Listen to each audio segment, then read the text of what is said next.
നമോ നമ. അപ്പം നമ്മൾ കഴിഞ്ഞ ക്ലാസ്സിൽ പറഞ്ഞുകൊണ്ടുവന്നത് പാരമാർത്ഥികതയും വ്യാവഹാരികതയും തമ്മിലുള്ള ഒരു വലിയ ഒരു വ്യത്യാസമാണ്. നമ്മളുടെ പ്രപഞ്ചത്തിൽ ഭൗതിക പ്രപഞ്ചം എന്ന് പറയും. ഭൗതികം എന്ന് പറഞ്ഞാൽ ഭൂതമായത്. എന്തിനു ഭൂതമായത്? ഇന്ദ്രിയങ്ങൾക്ക് ഉണ്ട് എന്ന് തോന്നുന്ന അവസ്ഥ, ഇന്ദ്രിയങ്ങൾക്ക് ഗോചരീഭവിക്കുന്ന അവസ്ഥയാണ് ഭൗതികം. ഇന്ദ്രിയങ്ങളിലൂടെയാണ് എല്ലാ സൃഷ്ടികളും അറിയുന്നത്. കാര്യങ്ങളെ അറിയുന്നതെല്ലാം ഇന്ദ്രിയങ്ങളിലൂടെയാണ്. ആ ഇന്ദ്രിയങ്ങൾക്ക് ഗോചരീഭവിക്കുന്ന അവസ്ഥയാണ് ഭൂതപ്രപഞ്ചം എന്ന് പറയുന്നത്. അപ്പോൾ ഭൂതം എന്ന് നമ്മൾ സാധാരണഗതിയിൽ ഉപയോഗിക്കുന്നത് വളരെ സൂക്ഷ്മമായിട്ടുള്ള അണുക്കളെയാണ്. ആ ഭൂതങ്ങൾ എന്ന് പറയുന്നത് അതിസൂക്ഷ്മമായിട്ടുള്ള അതാണ് ഭൂതക്കണ്ണാടി. മൈക്രോസ്കോപ്പിന്റെ മലയാളം എന്താണ്? ഭൂതക്കണ്ണാടി. ഭൂതങ്ങളെ കാണാൻ ഉപയോഗിക്കുന്ന ലെൻസിനെയാണ്, ആ ലെൻസ് ഉപയോഗിച്ചുണ്ടാക്കിയിരിക്കുന്ന എക്വിപ്മെന്റ് ആണ് എന്ത്? മൈക്രോസ്കോപ്പ്. മൈക്രോ ആയിട്ടുള്ള അവസ്ഥയിലുള്ളതിനെയെല്ലാം കാണുക. നമ്മൾ സാധാരണ കാണുന്നത് എന്താണ്? മാക്രോ എന്ന് പറയും. നമ്മളുടെ ഇന്ദ്രിയങ്ങൾ കൊണ്ട് സുഖമായിട്ട് കാണാൻ കഴിയുന്ന കാര്യങ്ങളെ മാക്രോ എന്ന് പറയും. വലിയ സ്ഥൂലാവസ്ഥയിൽ വരുന്നതിനെയൊക്കെയാണ്. മറ്റത് മൈക്രോ ലെവലിലുള്ള കാര്യങ്ങളാണ്. നമ്മളുടെ അണുക്കളൊക്കെ, രക്താണുക്കളെയൊക്കെ പരിശോധിക്കാൻ, രക്തം പരിശോധിക്കാനൊക്കെ കൊടുക്കുന്ന അങ്ങനെയാണ്. അത് ഭൂതങ്ങൾ എന്ന് പറഞ്ഞാൽ ഭൂതമായിട്ടുള്ള അവസ്ഥയിലേക്ക് എത്തുന്ന ഏറ്റവും എന്ന് പറഞ്ഞാൽ നമുക്ക് വലുതാക്കി കൊണ്ടുവന്ന് എക്വിപ്മെന്റ്സിന്റെ സഹായത്തോടുകൂടി, എന്ന് വെച്ചാൽ മൈക്രോസ്കോപ്പ് പോലുള്ള ആ എക്വിപ്മെന്റ്സിന്റെ സഹായത്തോടുകൂടി കാണാൻ കഴിയുന്ന ആ അവസ്ഥ തൊട്ട് ആണ് നമ്മൾ മെറ്റീരിയൽ വേൾഡ് എന്ന് പറയുന്നത്. നമുക്ക് ഇന്ദ്രിയങ്ങൾക്ക് മാറ്ററാണത്. അതിന്റെ അപ്പുറത്തേക്കുള്ളത് നമുക്ക് അത് വലിയ മാറ്റർ അല്ല എന്ന് പറയലേ. നമുക്ക് മാറ്റർ എന്ന് പറഞ്ഞു കഴിഞ്ഞാൽ നമ്മളുടെ ഇന്ദ്രിയം, ദർശനം, സ്പർശനം, ഘ്രാണം എന്നൊക്കെ പറഞ്ഞ് ഉള്ള അവസ്ഥയിലേക്ക് എത്തുന്നതിനെയാണ് നമുക്ക് അത് മെറ്റീരിയൽ വേൾഡ് എന്ന് പറയുന്നത്. അതിനെയാണ് നമ്മൾ മാറ്റർ എന്ന് പറയുന്നത്. ആ എത്തിയിട്ടുള്ള അവസ്ഥയാണ്. അതെങ്ങനെ? നമുക്കിപ്പോൾ നേരിട്ടറിയാൻ കഴിഞ്ഞില്ലെങ്കിൽ പോലും അതിനെ നമുക്ക് ഏതെങ്കിലും ഈ എന്താ പറയുക, എക്വിപ്മെന്റ്സ് കൊണ്ട്, ഉപകരണങ്ങൾ കൊണ്ട് അതിനെ എൻലാർജ് ചെയ്ത്, ലെൻസ് പോലുള്ള അതുകൊണ്ട് കാഴ്ചയ്ക്ക് അങ്ങനെ, അല്ലെങ്കിൽ വേറെ ശബ്ദങ്ങളൊക്കെ നമുക്ക് കേൾക്കാത്ത ശബ്ദങ്ങൾ വേറെ എക്വിപ്മെന്റ്സ് ഉപയോഗിച്ചുകൊണ്ട് നമുക്ക് കേൾക്കാൻ പറ്റും. അങ്ങനെ ഏതെങ്കിലും ഉപകരണങ്ങളുടെ സഹായത്തോടു കൂടി തന്നെ കേൾക്കാനോ കാണാനോ സ്പർശിക്കാനോ എന്തെങ്കിലുമൊക്കെ വിധത്തിൽ നമുക്ക് ഡെവലപ്പ് ചെയ്ത് എടുത്തു വരാവുന്ന വിധത്തിൽ ഉള്ള അവസ്ഥ വരെ ഉള്ളതിനെ എല്ലാത്തിനെയും നമ്മൾ എന്തു പറയും? ഭൗതികം എന്ന് പറയും. നമ്മൾ ടെലിസ്കോപ്പ് വെച്ച് നമുക്ക് കാണാൻ കഴിയുന്ന, നമുക്കിപ്പം നഗ്നനേത്രങ്ങൾ കൊണ്ട് കാണാൻ കഴിയാത്തതാണെങ്കിലും ടെലിസ്കോപ്പ് കൊണ്ട് കാണാൻ കഴിയുമ്പോൾ അതിനെ നമ്മൾ ഭൂതപ്രപഞ്ചത്തിൽ ഉൾപ്പെടുത്തും. മനസ്സിലാണ്ടോ? അപ്പോൾ പ്രപഞ്ചം എന്ന് പറയുന്നതും, നമ്മൾ ആ പ്രപഞ്ചം എന്ന് പറയുന്നതിന്റെ വലിപ്പം എത്രയാണ്? നമുക്ക് നേരിട്ടിന്ദ്രിയങ്ങൾ കൊണ്ടോ അതല്ല നമ്മൾ ഏതെങ്കിലും എക്വിപ്മെന്റ്സ് ഉപയോഗിച്ചുകൊണ്ടോ വളരെ ദൂരെയുള്ളതായിക്കോട്ടെ, വളരെ വലുതായിക്കോട്ടെ, വലുത് നമുക്ക് എങ്ങനെ കാണാൻ പറ്റില്ല, ദൂരം കൂടിയാലേ കാണാൻ പറ്റുള്ളൂ. അപ്പോൾ ദൂരം കൂടുന്തോറും വലുതിനെ നമുക്ക് കാണാൻ പറ്റും. ദൂരം കുറഞ്ഞു നമ്മുടെ ഉള്ളിലേക്ക് ചെന്നിട്ട് വളരെ സൂക്ഷ്മമായിട്ടുള്ള അവസ്ഥ, രക്താണുക്കൾ പോലുള്ളതിനെ നമുക്ക് അതുപോലെ ചെറുതായിട്ടുള്ളതിനെ നമുക്ക് വീണ്ടും വലുതാക്കിയാൽ കാണാം. വലുതിനെ ചെറുതാക്കിയാൽ കാണാം, ചെറുതിനെ വലുതാക്കിയാൽ കാണാം. എന്ന് പറഞ്ഞാൽ നമ്മളുടെ കാഴ്ചയ്ക്ക് പരിധിയുണ്ട്. ചെറുതായാലും ഒരു പരിധി കഴിഞ്ഞ് ചെറുതായാലും ഒരു പരിധി കഴിഞ്ഞ് വലുതായാലും കാണാൻ പറ്റുകയില്ല. ഭാവത്തിൻ പരകോടിയിൽ പരം അഭാവത്തിൻ സ്വഭാവം വരും. ഭാവത്തിന്റെ എന്ന് പറഞ്ഞാൽ ഉണ്ട് എന്നുള്ള അവസ്ഥയാണ് ഭാവം എന്ന് പറയുന്നത്. ഉണ്ട് എന്ന് പറഞ്ഞു പറഞ്ഞു പറഞ്ഞു പറഞ്ഞു പറഞ്ഞു വരുമ്പോൾ അത് നമ്മളുടെ പരിധി കടക്കുമ്പോൾ ഇല്ല എന്നുള്ള അനുഭവമാകും.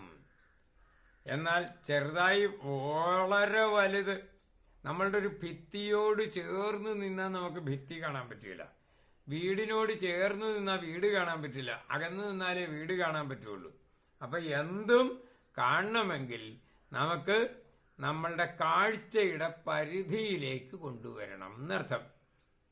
അപ്പോൾ കാഴ്ച എന്ന് പറഞ്ഞാൽ കണ്ണിന്റെ മാത്രമല്ല കേട്ടോ, എല്ലാ ഇന്ദ്രിയങ്ങളും കൊണ്ട് അറിയുന്നതിനെ നമ്മൾ കാഴ്ച എന്ന് എടുക്കണം. ഇന്ദ്രിയ ഗോചരത്വം മുഴുവനാണ് പറയുന്നത്. അപ്പൊ അനുഭവം എന്ന് നമ്മൾ പറയാൻ വേണമെങ്കിൽ കാഴ്ചയ്ക്ക് വരാം. അനുഭവത്തിന്റെ പരിധിയിലെത്തുന്നതും അനുഭവത്തിന് അപ്പുറത്തെത്തുന്നതും എന്ന് പറയാം. ഭൗതിക പ്രപഞ്ചം, വ്യാവഹാരിക പ്രപഞ്ചം. ഇപ്പൊ വ്യാവഹാരികമെന്നും പാരമാർത്ഥികമെന്നും. വ്യാവഹാരികം എന്ന് പറഞ്ഞാൽ ഭൗതിക പ്രപഞ്ചം മുഴുവൻ വ്യാവഹാരികമാണ്, നമുക്ക് വ്യവഹരിക്കാം അതുമായിട്ട്. അപ്പോൾ വ്യാവഹാരികവും പാരമാർത്ഥികവും എന്ന് നമ്മൾ തിരിച്ചാണ് അറിയുന്നത്.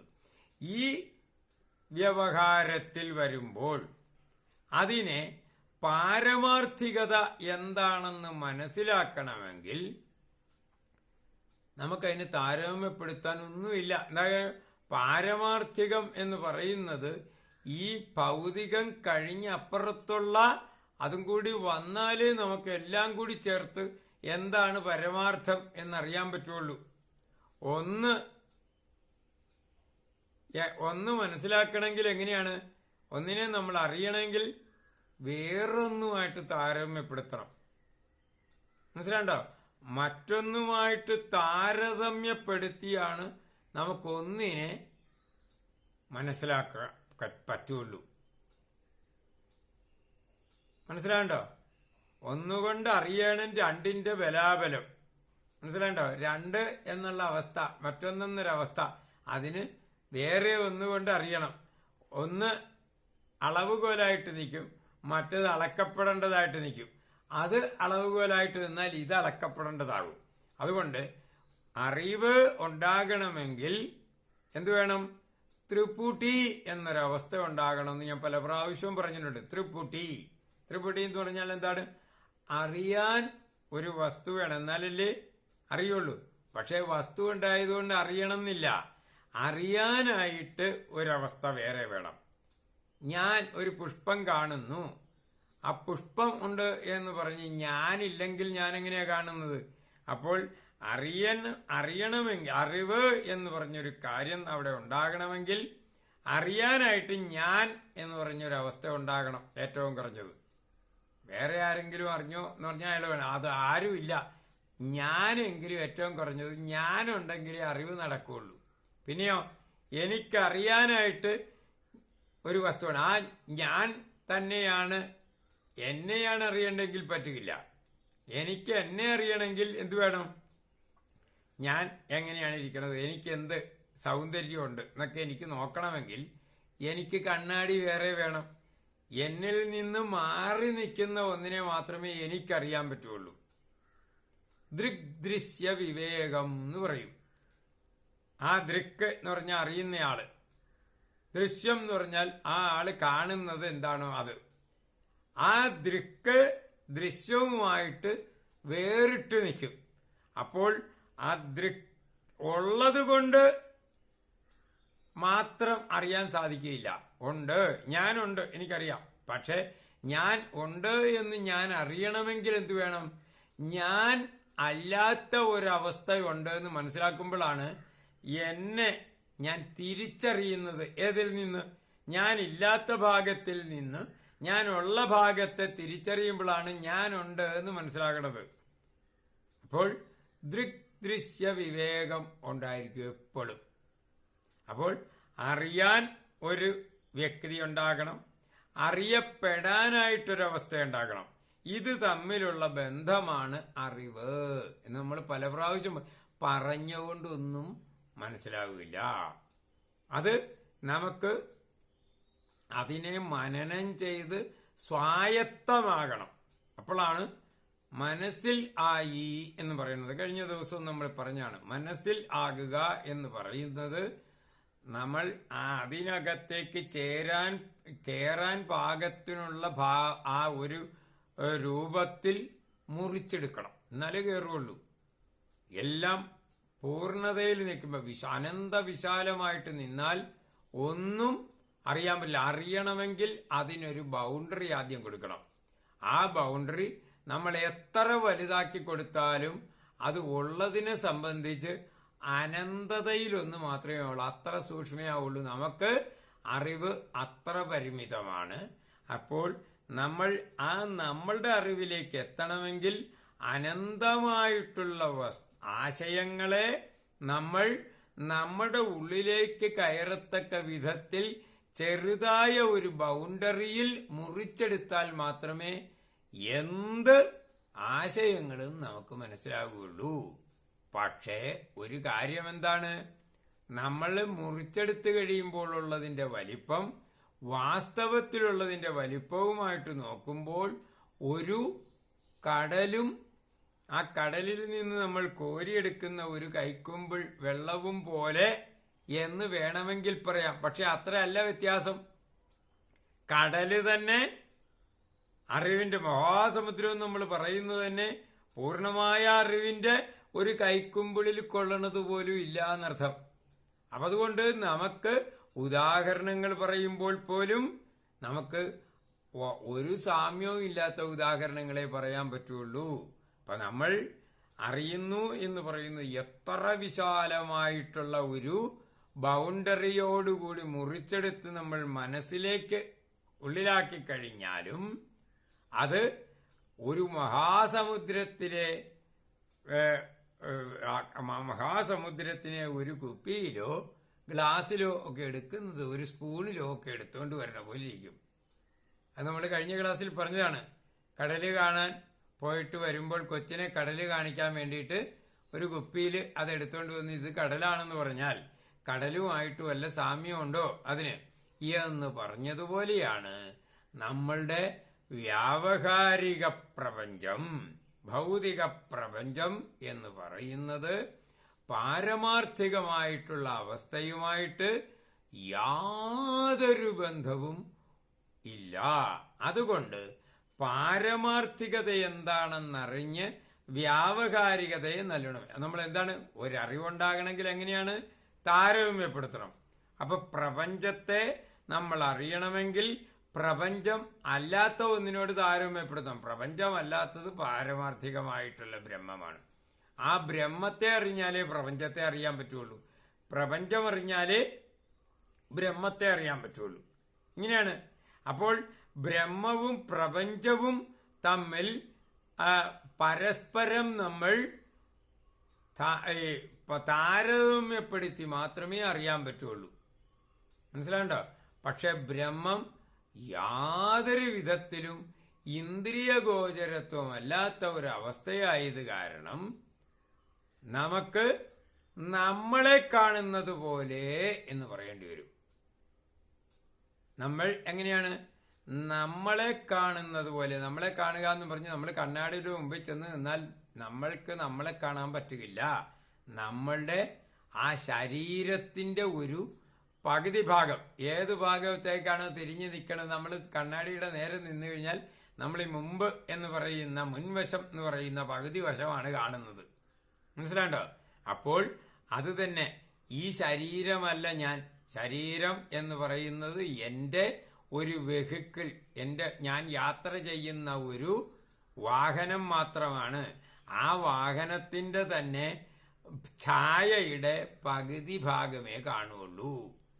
ഞാൻ എന്ന് പറയുന്നതിനെ അപ്പോഴും കാണാൻ പറ്റില്ല. ഇതിനെ നമ്മൾ ഭാവന കൊണ്ട് എന്നെ കാണാൻ പറ്റും. ഈ ശരീരത്തിനകത്ത് കൂടി യാത്ര ചെയ്യുന്ന ഈ ശരീരത്തെ പ്രവർത്തിപ്പിക്കുന്ന എന്നെ എങ്ങനെയൊക്കെ ഈ ശരീരത്തിന്റെ പ്രവർത്തനമൊക്കെ കണ്ട് ഇതിന്റെ ഉള്ളിലിരിക്കുന്ന എൻ്റെ കഴിവുകളെ നമുക്ക് ഊഹിക്കാൻ മാത്രമേ പറ്റുള്ളൂ. അതുകൊണ്ട് എന്നെ എനിക്കൊരിക്കലും കാണാൻ പറ്റുന്നില്ല. പക്ഷേ എനിക്ക് കാണാൻ പറ്റുന്നതിന്റെ പരിധി എങ്ങനെയാണ്? ഈ ശരീരം, ഈ ഞാൻ യാത്ര ചെയ്യുന്ന ഈ ശരീരം ഒരു കണ്ണാടിയുടെ മുമ്പിൽ കൊണ്ട് നിർത്തിയിട്ട് അതിനകത്ത് ഇരുന്ന് ഈ ശരീരത്തെ കൊണ്ട് പണി ചെയ്യിപ്പിക്കുന്ന ആളാണ് ഞാനെന്ന് ഭാവന ചെയ്യാൻ മാത്രമേ പറ്റുള്ളൂ. പിന്നെ എന്നെ മനസ്സിലാക്കുന്നത് എങ്ങനെയാണ്? ഇത് ഞാൻ ചെയ്യുന്ന പ്രവൃത്തിയുടെ റിസൾട്ടുകൾ അറിഞ്ഞറിഞ്ഞറിഞ്ഞ് വരുമ്പോഴാണ് ഞാൻ ഓരോ കാര്യത്തിൽ ഓരോ ആശയങ്ങളും എന്നിൽ നിന്ന് പോയി പ്രതിഫലിച്ചു വരുമ്പോൾ എൻ്റെ പ്രവർത്തനങ്ങളുടെ ഫലങ്ങൾ അനുസരിച്ച് എന്നെ ഊഹിക്കാൻ പറ്റും. ഇതേ നമുക്ക് പറയാൻ പറ്റുള്ളൂ. അപ്പോൾ വ്യാവഹാരികതയ്ക്കാണോ പാരമാർത്ഥികതയ്ക്കാണോ പ്രാധാന്യം കൊടുക്കേണ്ടത് ഒരു തർക്കം വരും. അതിനെപ്പറ്റി നമുക്ക് അടുത്ത ക്ലാസ്സിൽ ചിന്തിക്കാം. ഇന്ന് ഇത്രയും മതി, ധാരാളമായും തോന്നുന്നു. നന്ദി, നമസ്കാരം. ഓം നമഃ ശിവായ.